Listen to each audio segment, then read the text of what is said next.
Bhasin sir, इस साल एक स्पेस जो बिल्कुल भी अच्छा नहीं किया है वो है आईटी सेक्टर। 20 से 40% सारे स्टॉक डाउन हैं। आपको उनमें से कोई बीटन डाउन नेम ऐसा लग रहा है जो मे बी 2023 में रिकवर कर पाएगा? हाँ बिल्कुल अनीशा, तो हम टेक महिंद्रा को बहुत फेवर करते हैं। एक वैल्यूएशन कंफर्ट है, दूसरा बीएफएसआई स्पेस और उनकी जो लाइजन है विद ब्रिटिश टेलीकॉम वो बहुत अच्छा चल रहा है।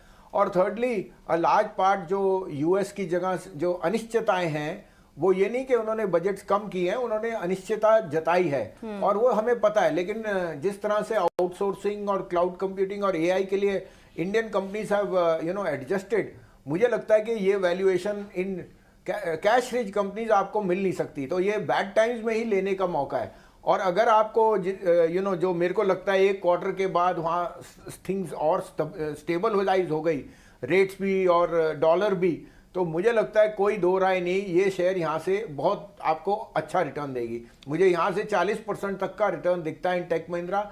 लार्ज कैप स्टॉक है और आपको इस समय एक बहुत अच्छा सेफ्टी एलिमेंट दिखता है। तो डाउन साइड लिमिटेड है, राइट। बट आप पूरे आईटी पे बुलिश है कि टेक महिंद्रा पर्टिकुलरली? नहीं, हम Tech Mahindra, HCL Tech, Persistent are three names. लेकिन अगर आपने बास्केट ही लीजिए और सिप कीजिए वो भी अच्छा है।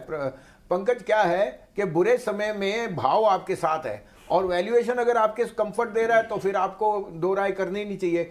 प्लस देखिए, डॉलर 10% करेक्ट हो चुका है, लेकिन रुपया अभी भी वीक हो रहा है और रुपया इज अ टेल, रुपया weakness is a tailwind for the technology company. अब संजीव सर, आप बताइए आपका सबसे टॉप बेट क्या रहेगा 2023 के लिए? तो एक मिड कैप स्टॉक है कैनफिन होम, और हमें पता है mortgage and home aspirations are going through the roof. और after HDFC the third largest player Canfin home है। छोटी टिकट में इट्स द लार्जेस्ट प्लेयर, 15 से लेकर 25 लाख। और जिस तरह से उनकी बुक ग्रो कर रही है, management is sounded very optimistic के second half will be double the first half. इसमें एक अटकली आई थी क्योंकि इनका एमडी रिजाइन करके पीएनबी हाउसिंग चले गए थे और अब उनकी सर्च है। और हमारी जो बातचीत हुई, उन्होंने कहा by the end of this year नया external CEO will be back in place. Cost of money lowest है, उनके NPAs are almost non existent. और जिस तरह से आप ग्रोथ की बात कर रहे हैं तो housing is a must have.